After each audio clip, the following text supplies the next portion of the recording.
Student तर बघा मित्रांनो, हा विवेक आहे, हा आहे दुसऱ्या वर्गामध्ये आणि ही अर्पिता आहे, ही आहे चौथ्या वर्गामध्ये. यांना वाचन वगैरे व्यवस्थित करता येत नव्हतं, परंतु आता यांच्यावर मी एक थोडा प्रयोग केलेला आहे. मी तो तुम्हाला पण सांगू इच्छितो, जेणेकरून तुम्ही जर शिक्षक असेल किंवा घरी जरी असेल तर तुम्ही या गोष्टीचा अवलंब करू शकता. बघा, जेव्हा आपण विद्यार्थ्यांना अ आई क ख ग ग शिकवतो तेव्हा आपण चित्राचे जे असतात चार्ट ते आपण दाखवत असतो. जसं की बघा, एखादा कार्ड घे बेटा, त्याच्यातला एखादा कार्ड घे, दे कोणतं पण दे, हां दे. तर समजा आता असं आहे, तर आपण त्यांना हे ओळख करून दिली ळ समजा, तर ते काय करतात, खिळा बघतात. ते काय करतात, खिळा बघतात आणि याला खिळातला ळ म्हणून देतात. परंतु जेव्हा ब्लँक ळ येणार, समजा आपण कचं घेऊ, तर ब्लँक जेव्हा असा ळ, आता हा क आहे सध्या, जर असं येणार तर पोरांना ॲक्च्युली ते ओळखता येणार नाही. कारण आता इथं जर कमळ असलं असतं तर पोरांनी कमळला बघून डायरेक्ट सांगितलं असतं की हा क आहे. पण जेव्हा आपल्याला वाचनाला हा शब्द येतो किंवा अक्षर येते तेव्हा हे पोरांना समजतच नाही काय आहे, कारण त्यांनी ते कमळ बघून क सांगितलेलं असते. तर मग अशा वेळेस काय करायचं, पहिल्यांदा त्यांना कार्डच्या माध्यमातून शिकवायचं आणि नंतर त्यांना असे म्हणजे पूर्णता न देता पूर्ण पहिले 14 स्वर, त्यानंतर 2 स्वरादी आणि क ख ग घचा जो गट आहे तो आपल्याला इथे कव्हर करायचा असतो. तर मग आता बघा, इथं मग क आहे, तर मी काय केलं, सुरुवातीला काही मेन अशा चिठ्ठ्या बनवल्या आणि चिठ्ठ्या त्यांनाच वाचा लावल्या आणि त्यांच्याकडून ते पाठ करून घेतलं. जसं याला औच म्हणतात, याला कच म्हणतात. हे झाल्यानंतर मग मी असे काही शब्द लिहिलेले आहे. तर आता आपण यांच्यावर प्रयोग करू. एकदा मी यांच्याकडून हे वाचून घेतलेले आहे, आता यांना पुन्हा एकदा वाचायला लावणार आहे.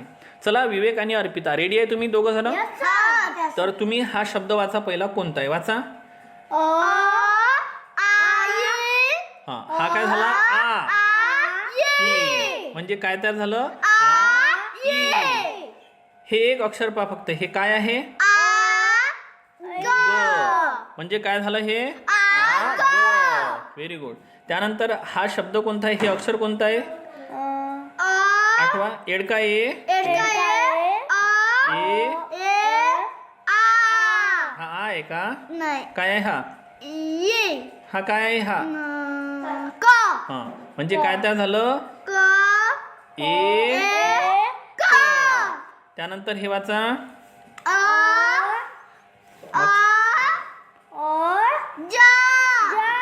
अ आहे की आ आहे, आणि हा आजा, आजा नाही, आज.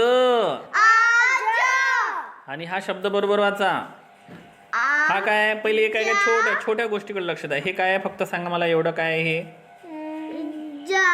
ज, आणि हे आणि हे काय आहे, ग म्हणजे काय तयार झालं, ज ग आपलं, किंवा जग है ना.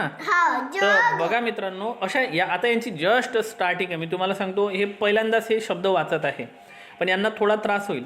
परंतु नंतर जेव्हा आपण अशी सवय करत जाऊ, जसं की मग आता यांना समजा मी म ची ओळख करून दिली, त्यानंतर मी ग ची ओळख करून दिली आणि र ची ओळख करून दिली, तर मग ते शब्द वाचतील म ग र. या पद्धतीनं आपल्याला त्यांना वाचनाची सवय लावायची आहे. म्हणजे पहिले असे एकाक्षरी घ्यायचे, मग त्यांना क का की जर आपण घेतलं तर नक्कीच ते वाचन करू शकतील. बेटा, तुम्हाला आनंद झाला हे वाचून, थोडंफार चांगलं वाटत आहे? आता तुम्हाला वाचायला येईल का थोडंफार? बनवू का आपण असे शब्द? Okay, bye bye student.